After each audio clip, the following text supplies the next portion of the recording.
We're back. We're back. We got our fancy technology back. We think.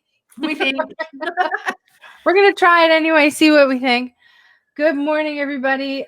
We are happy to be back with this again. Holy cow. It's great to see everybody. It's wonderful to have this stuff back because it's fun. It's pretty and super snazzy. It gives you something else to look at other than our beautiful faces. That's right. Exactly. So my name is Brenda Neckbottle. I am known as Brenda the HR lady. And to my is Suzanne Lucas, who is known as the evil HR lady. And you do that by saying that. Anyway. Yes. And we're flashing up our social stuff so you can find us. We are also both on Clubhouse, so we will get that little icon and logo up there as well. But we're back. Well, we never really went away. It's just our technology did. So, and that's all good. That's right. How are you, ma'am? Well, I'm mostly good. Awesome. How are you? I'm not doing too bad. You know, it's a foggy Monday morning after a full moon. It's raining. Mercury being in retrograde. Mercury is in retrograde, and I have an article coming out about that, by the way. Ooh. What happens to HR people when Mercury is in retrograde? Oh, I can't wait to see that. It's not scientific at all. It doesn't have to be scientific. The science does not prove what really happens, and that is crap flies everywhere. It's crazy. That's right. So anyway, speaking of stuff flying everywhere, we're going to talk about some fraud. Yes, we are. So guess who's in trouble? Who?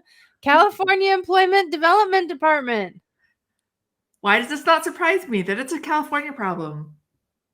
Well, it's a little bit bigger than that. So we're going to get into that. So today we're talking about unemployment fraud. And we promised you when all of this started happening, we promised. I can't tell you exactly what episode it was, but we said this is going to be a problem. Well, here it is. So sorry, get a little self-righteous there, but that's okay. So the California Employment Development Department is on the receiving end of a second scathing report this week from the state auditor, Elaine Howell. And the subject is unemployment fraud, which by EDD's own estimate, are you sitting down? I am sitting down. So far totals $11.4 billion with another $20 billion possible. Now, much of it, Howell says, actually came from people in prison who are ineligible for benefits. And she says that the EDD should have used a process to cross-check that other 35 states that are currently have in place and are actually using. And she says that there are tens of thousands of individuals who've submitted complaints to the EDD, 70,000 to be precise, saying that I think my identity has been stolen based on the information that you've sent to me. And the EDD has been very slow to address those complaints. So unfortunately, there's a lot of Californians out there, Californians whose identity has been stolen. And so Auditor Howell has also said that the EDD's attempts to stop the fraud have resulted in the freezing of legitimate benefits for thousands of Californians with no clear, consistent process in place to unfreeze them. This is horrifying. Bad. And sadly, as much as I like to mock California, because I do, it's not limited to California at all. No, it's not. California's just got a lot of people and therefore a lot of fraud. And if they don't have those checks set up to monitor that, well, that's their own problem. Mm-hmm. But it's going on all over the United States, all over.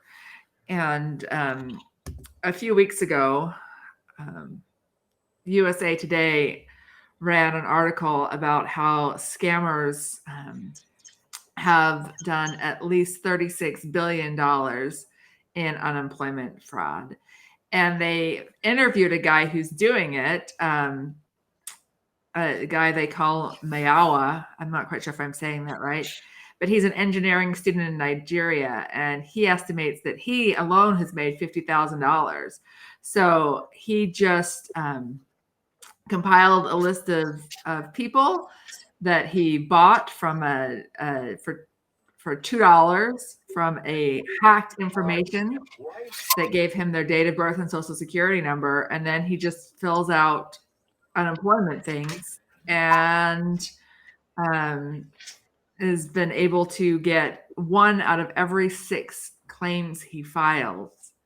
And so he's collecting unemployment. He's gotten $50,000 in unemployment on these fraudulent claims. One guy.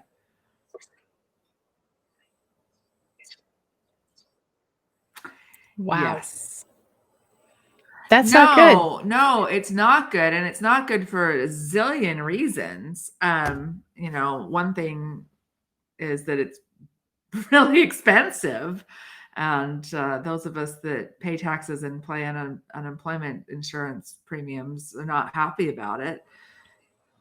And then you've got trust in government, you've got social security issues, and it just explodes and causes so many problems down the line. Yep. And one of the reasons why these problems are occurring is because states, the volume, the sheer absolute volume that comes in on unemployment claims, actually one of the things that they do is that they actually disable security and verification processes to actually speed payments to tens of thousands of employees who have lost their jobs. Now, over in Washington State, the same issue that's happening over there as well. There's some records that were actually obtained by a local television station that showed fraudulent unemployment claims were filed last year in stolen identities of 59 employees who worked at the actual state security department themselves. 59 employees of the very same people who are helping to cut checks to everybody, they had their IDs. In 10 of those cases, ESD actually spotted the fraud after it had paid the claim to the fraudster's bank account. The documents provided in the response to a public records request submitted 7 months ago do not show exactly how much money was paid out. But nonetheless, it's happening. And it's happening. And I'm hearing, anecdotal reports, and I know that the plural of anecdote is not data, but I'm hearing many anecdotal reports from HR people who are getting employment verification notifications from various states for people that are actively working. And it's saying, this person has applied for unemployment and it's a scam situation. And they're able to catch those, but not all of them are going to the employers to verify.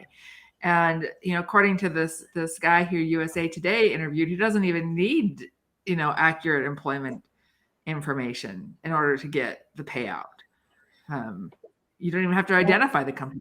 It just, and when he did, the verification that they wanted was things like your mother's maiden name. So he just went to Family Tree Now and looked people up. It's a big problem. Yeah. Colorado. Here's another one. Colorado Department of Labor and Employment, CDLE. They've seen more than 40,000 regular initial unemployment claims were filed for the week ending January 2nd. And they said that fraudulent claims were likely a major contributor to the high total. And it's so if you've received a Relio card or other paperwork, but the residents have not filed an unemployment claim, they said that your personal information may have been used to actually file it, and it's compromised. And having a compromised social security number can wreak havoc on your life in so many ways. I mean, so many ways. And your employees' lives. Yes, your employees' lives is just awful. And what are we doing about this? I mean, HR people on the front lines, they don't want to perpetuate fraud at all, but sometimes things slip through the cracks, and sometimes we're not being notified properly because the unemployment offices are completely and totally overwhelmed. Although in fairness, now, as we talked about last week, the unemployment level is not that high. We should be much better. They shouldn't be so overwhelmed, but I am concerned about the President Biden's idea that you should be able to quit your job if you feel like it's unsafe and receive unemployment. And that still hasn't been clarified, but then that opens up a whole other group of people that can commit unemployment fraud. And it really does affect all of us. Yep, it does. Here's another one. The Illinois Department of Employment Security, IDS, warning of a new unemployment insurance fraud scheme that is centered around text messaging. It's essentially fraudsters fishing for information, and the officials are calling it the Real ID scam. The fraudster will actually send text to your cell phone asking you to click a link. And I got about 8 links last week texted to me of none of the companies that I do business with. And the text will look, it'll say with the link down at the bottom. It says il.gov IDES action required. Your driver's license required to meet with our new regulations, regulation compliant updates, and it gives you a link, and it's an hourly link, so it's a shortened one. Don't click the link or submit any information to that kind of text. It said nobody from the department will ever ask you for information through a text message, and if you get the message, it's a scam 100% of the time. So, the officials are they're trying to sort this out. I'll bet you 10-1 it's coming from like Nigeria. Well, more than likely. This guy from Nigeria that USA Today interviewed, he's an engineering student, and he said 70% of his classmates are involved in the same thing. That they just now, of course, he's going to know other scammers more than people that aren't, but there's a lot of people doing this. And when they asked him if he felt guilty, he's like, no, I don't know these people. Why should I feel guilty? And there's a lot of that attitude, this kind of an attitude going on. And unemployment shouldn't be considered a lottery. It shouldn't be used in fraud. And you shouldn't be filing for unemployment unless you have had your position terminated. Or your employees. Yes. And that's just not how it should be. But unfortunately, it's been a target of fraud. And we as HR can do some to stop it, to be vigilant every time you get those reports from your state unemployment office and actually take the time to double check and not just go, yeah, we just had a layoff, so of course these are all approved. That's easy to do, especially if you've had a large layoff or something, to just be like, yeah, good. We're all done. But to actually cross-check everything, make sure that A, the person that's claiming that they did work for you did actually work for you, and B, that they're not still an active employee, because that's happening as well. And some checks are working. My friend, an employment lawyer, John Hyman, who lives and works in Ohio, got a letter from Kansas saying that he had applied for unemployment in Kansas. And so they had matched him through some database with his social security number and had sent him a letter at his home in Ohio. And then he was able to put a stop to it because he clearly has not filed for unemployment in Kansas. Yeah. But Kansas had to do the work to track him down to do that. If they hadn't notified him, whoever stole a social security number probably would have gotten a check. So it's really important that they do those things, which can be complicated because we don't have in the United States a real system of registering people. And so that you can easily look up somebody and say, this person lives there. It's all pulled together with various data from various sources. There's no central database with everyone's address in it. Right. And but it's not always people who are from afar that are doing this. So for instance, in Pennsylvania, Homestead, Pennsylvania, which is a borough outside of, I think, Pittsburgh, if I remember correctly. Anyway, a woman by the name of 32-year-old woman is actually charged with theft by unlawful taking, theft by deception, and unsworn falsification to authorities, when she actually works for the borough of Homestead, Pennsylvania. and she was actually laid off at one point due to the pandemic, but was brought back and but she continued to collect. And she's actually a code enforcement officer. And they're actually, upon their investigation, they received information from another employee who was a former borough manager. So it's like people are just trying to get away with stuff. And I'm telling you, you may not get caught right now, but look, these people are going to get caught. And if you've got employees who are actually trying to create fraudulent claims against your company, you've got to jump on this and do something about it. Don't allow them to get away with that, because they're stealing money that you're putting in. And not only are they taking something that's not theirs, it's going to jack your rate up eventually. It is. And a lot of companies spend a lot of effort to try to keep their unemployment costs low. And that's another episode, because I have a lot to say about that. But in this situation, you're biting yourself in the foot. I don't know a good metaphor.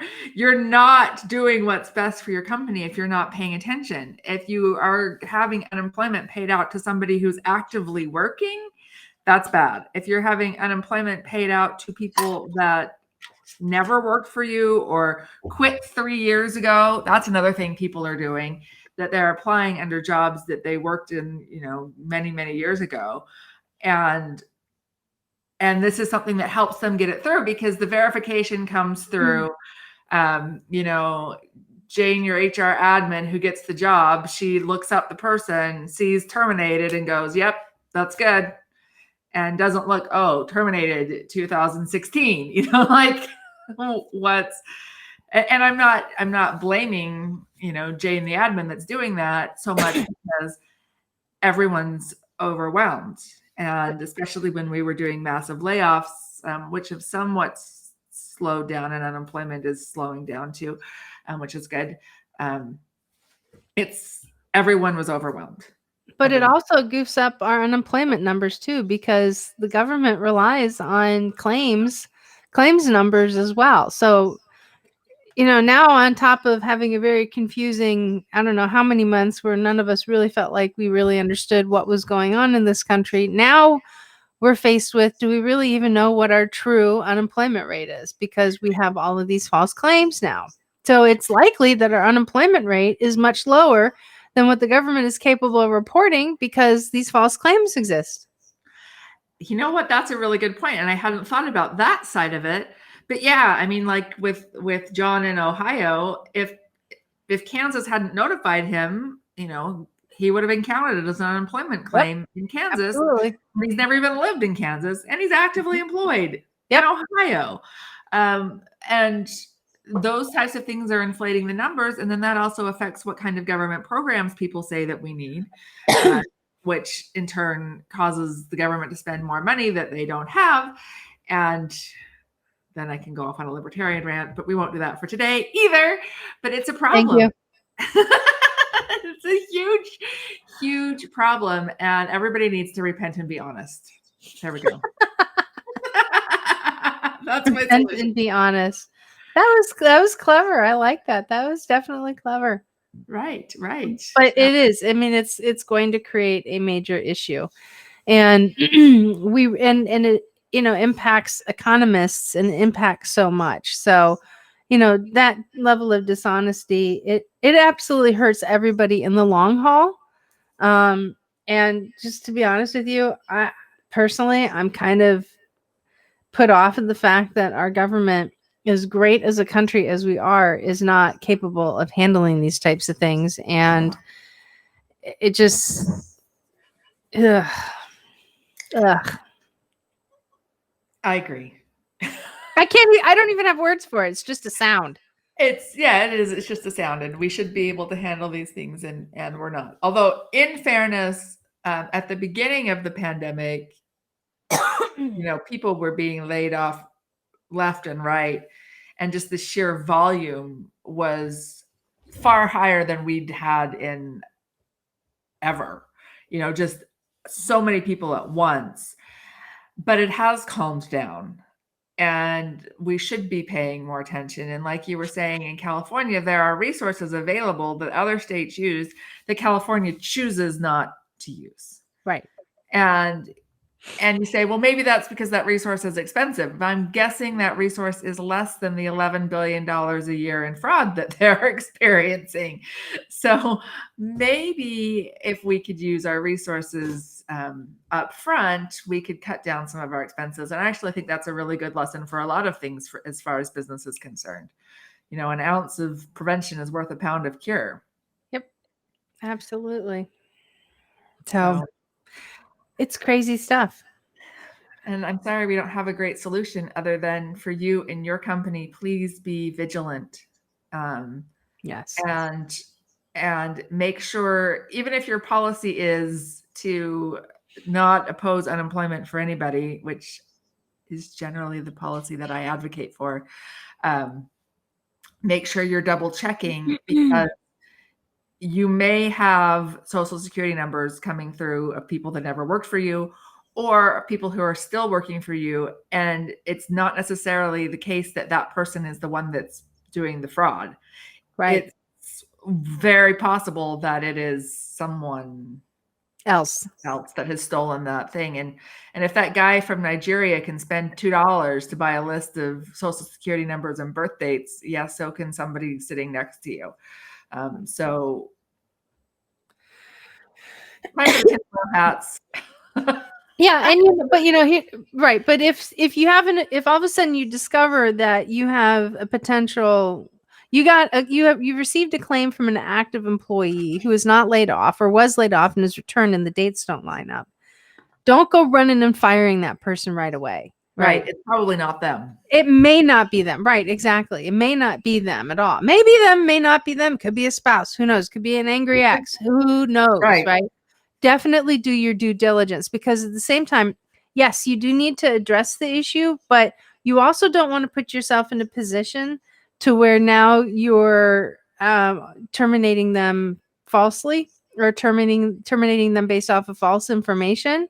And now you've got a lawsuit for trying to do the right thing, and now you're up against an unlawful termination suit. So be very careful about that. Just make sure you do your due diligence. And look, I know as soon as leaders get a hold of this information and they hear what's going on, they start jumping up and down and they want this problem solved like quickly. And the way to do that is to start terminating people. That's where you have to jump in front of them like a freight train and say, no, we can't do this. We actually have to look into this. This is a bigger issue. I know that because I'm in the know. And that's how you let them know that you're on top of it.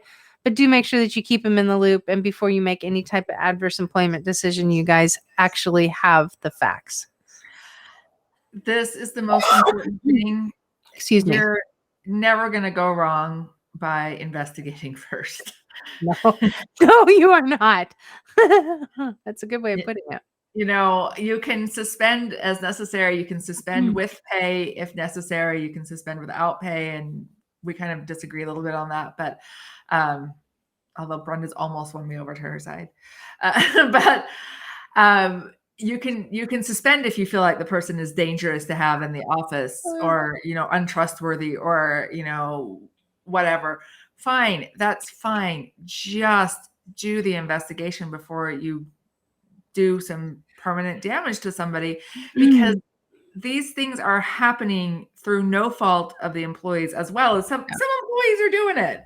They are. Some are absolutely bad apples, but a lot of it is coming from someone else. And like Brenda said, it could be a spouse, or it could be an ex-spouse. There's so many bitter, angry people out there that would love to do this to your employee. And so please investigate, but pay attention when those unemployment claims come through your door, and double check every one of them, even if your policy is, sure, we don't fight unemployment, because don't just let them set up in a stack. Take a look. That's right. And raise objections if this person is still active or doesn't work for you, or quit in 2016 or whatever. And you could find that if you do an investigation, it could be somebody else in your organization who's using employees' information. I had a situation of that many years ago with one of my clients. I won't say who it was, but their financial secretary actually had opened up and was using charge cards for people who were not employed with the company. So that means that she was taking their social security numbers, applying for credit, putting and getting these cards issued to them underneath the company's names with these people with these cards, and she was hiding her own activity. But what she didn't realize is that we were a lot smarter than her. And they said, this is even an employee. And I said, well, how long ago were they terminated? Like 5 years ago. And so we went back and actually worked with the credit card company to find out when she actually opened those cards up. And it was 3 years ago. Ah. And those are people who don't check their credit histories or anything like that. So yeah, we caught her. Good. Yep. Good. We So caught let's her. hope we can catch these fraudsters. Yeah. To fraud or not to fraud? Our opinion is don't. Don't fraud. No, Because if we catch you, we're not going to be nice. You're gonna have a bad day. It's just simple as that. You're just Have a bad day. they are just gonna have a bad day. That is it. And I'm not going to feel any guilt at all at turning you over to the proper authorities. No. Just, And yeah, I mean, neither is Brenda. We're mean that way. I know we're terrible. But you know what? Other people like us. So and let's talk about those other wonderful people that we know that actually like us. So we have two groups. Would you like to share everybody what your group is? Yes. So my group is called Evil HR Lady. It is on Facebook. You are welcome to join if you're smart enough to answer our entrance question, which you'd be surprised at how many people are not. It's not even a right or wrong answer. Just don't forget to answer it. And we have about 6,000 people there. Of course, not all are super active, but we talk about all things HR and solve people's problems and share funny things and commiserate together. So if you like HR, you're in HR, or you're just someone that cares about employment, come on over. Yeah. And you can also, while you're at it, jump over to the Next Gen Women in HR Facebook group. We're a closed group, and we are not as old and as Suzanne's group, but we do have a growing population. We're almost at 300 people. They're wonderful people. And we also have questions that if you just don't answer them, you don't get in through the door. And the reason why we have that is because we want to make sure that the people that are in are actual HR folks. In addition to that, we are also on Clubhouse. Yes. And some of us are a little more active than others. That's going to change through a lot of guilt.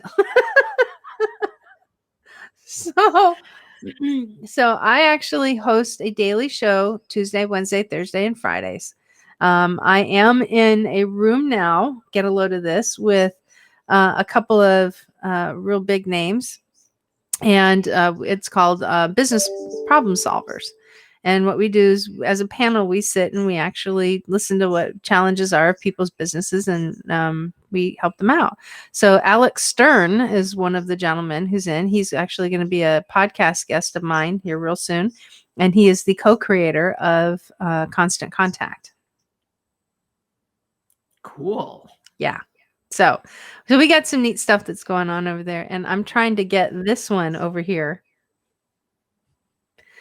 We will be figuring out how we're going to be using Clubhouse and getting on it. We will be figuring that out. That's right. So you're welcome to join us. We do have a club called the HR Club. It's just HR Club. Suzanne is an administrator. I'm the founder of it. It's not required that you follow us, but that's where you're going to wind up getting that dedicated notification and information that Clubhouse rooms under the HR Club moniker are open. So definitely keep an eye out on that. And as always, if you guys have questions, you can reach out to us in any of our social platforms, and we'd be happy to go ahead and respond. Yep. And we hope that you do. Look out. Absolutely. So, all right, guys, listen, have a wonderful rest of the day. We are going to bail lovingly, make the rest of life happen. So hang in there. Look, we're 2021, still another year of a lot of what the heck is going on, but at least it's not like chaotic and we're not in this initial shock and awe reaction. So we're doing all right. and there's a light at the end of the tunnel. Absolutely there is. So, and you folks have a wonderful rest of the day, like I said, and we'll talk to you soon. Bye. See you next week. I almost forgot how to use this.